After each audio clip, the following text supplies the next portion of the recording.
Chapter 36. Desperation in the Dark.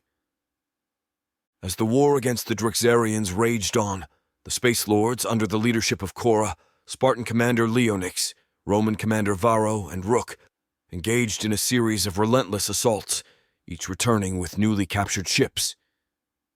However, the nature of their victories took a grim turn, revealing the Drixarians' increasing desperation. Cora's ship was the first to dock, her team weary but resolute. As they disembarked, she was met by Leonix and Varro, who were preparing their teams for the next sortie. "We've secured another Drixarian vessel," Cora reported, "but found it devoid of any conscripts. It appears they've changed their tactics." Leonix, his brow furrowed in concern, responded, "The same with us. The ships we've taken were empty. It's as if they've vanished." Varro added grimly, "The Drixarians we captured confirmed our fears. They've been sending conscripts into the void of space, a tactic to prevent them from joining us or being saved." The revelation sent a chill through the commanders. The Drixarians, in their cruelty, were now sacrificing their own conscripts to thwart the Space Lords' efforts. The mood was somber as they discussed their next move when Rook's ship arrived. The vessel bore the scars of a fierce battle, and Rook himself seemed fueled by an even deeper anger than before as he joined the other commanders. His fury was pronounced.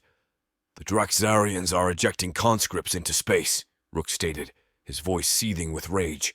"We were too late to save them. They were jettisoned just as we breached their ship." Cora, seeing the torment in Rook's eyes, placed a hand on his shoulder. "Rook, this is a tragedy, but we cannot let it consume us.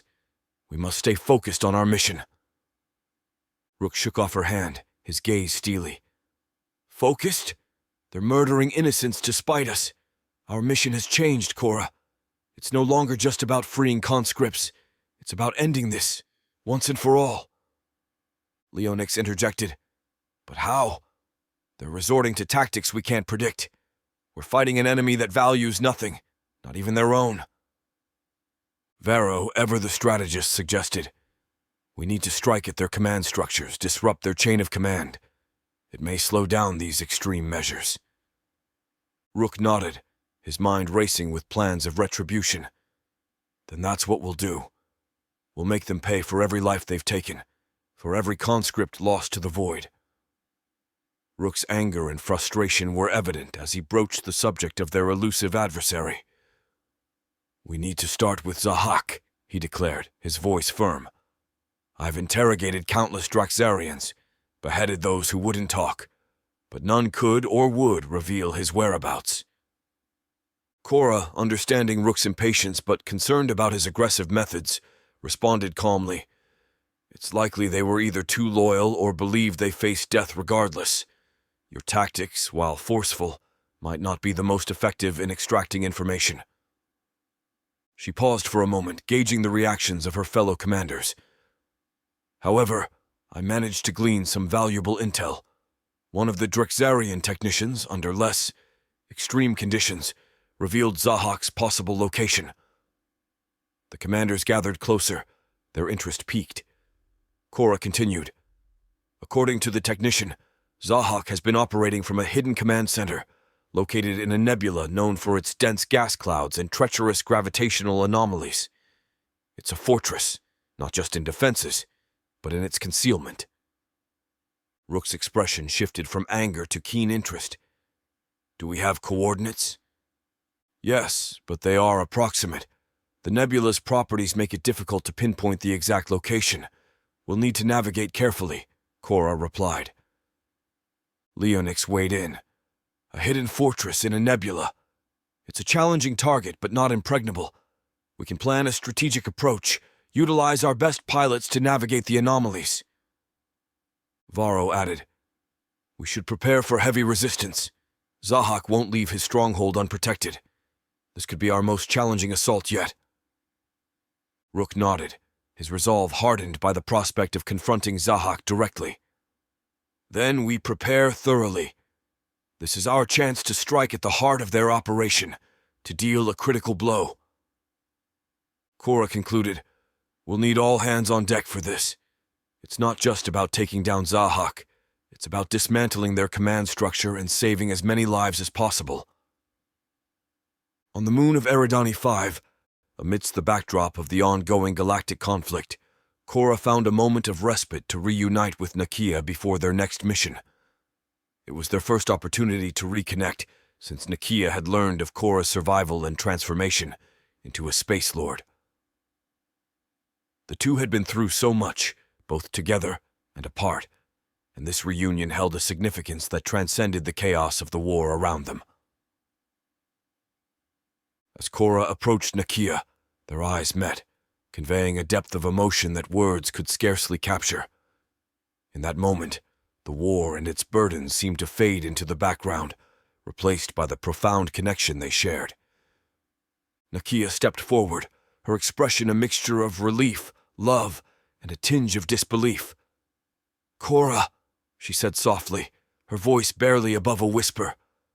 "I had feared the worst. Seeing you then, alive and standing before me, it's almost surreal." Cora reached out, gently taking Nakia's hands in hers. "I know, Nakia. There were times I wasn't sure I'd make it back to you. But here we are, against all odds." Her eyes shone with an intensity born of their shared trials and unspoken promises. Their hands clasped, they stood in silence for a moment, simply savoring each other's presence. The connection they shared, forged in the fires of struggle and separation, shined bright in the darkness of war. Cora leaned in, her voice a soft murmur. "I've missed you more than words can say. Throughout all this chaos, all the battles and loss, thoughts of you were my anchor, my reminder of what we're fighting for." Nakia smiled, a warmth spreading through her at Cora's words. "And you were mine. Every day, every battle. It was the hope of seeing you again that kept me going." They embraced, a long, heartfelt reunion that spoke volumes of their enduring love and commitment. In each other's arms they found a peace that had become a rare commodity in their lives as Space Lords. It was a moment of tranquility and profound affection, a respite from the relentless demands of their roles in the rebellion. As they parted from their embrace, their gazes locked once more, a silent promise exchanged. "No matter what happens, no matter where this war takes us," Cora said, her voice firm yet tender, "know that my heart is and always will be with you." Nakia nodded, her resolve strengthened by Cora's words. "And mine with you. Together, we'll see this through to the end." With their mission looming on the horizon, their time together was brief, but it was a reminder of what they were fighting for, a future where they could be together without the shadow of war hanging over them. As they prepared to part ways, each to their respective duties, they shared a final, lingering kiss, a seal on their promise to each other. The war against the Drexarians would continue, but for Nakia and Cora, their love was an unbreakable bond, a light guiding them through the darkest of times.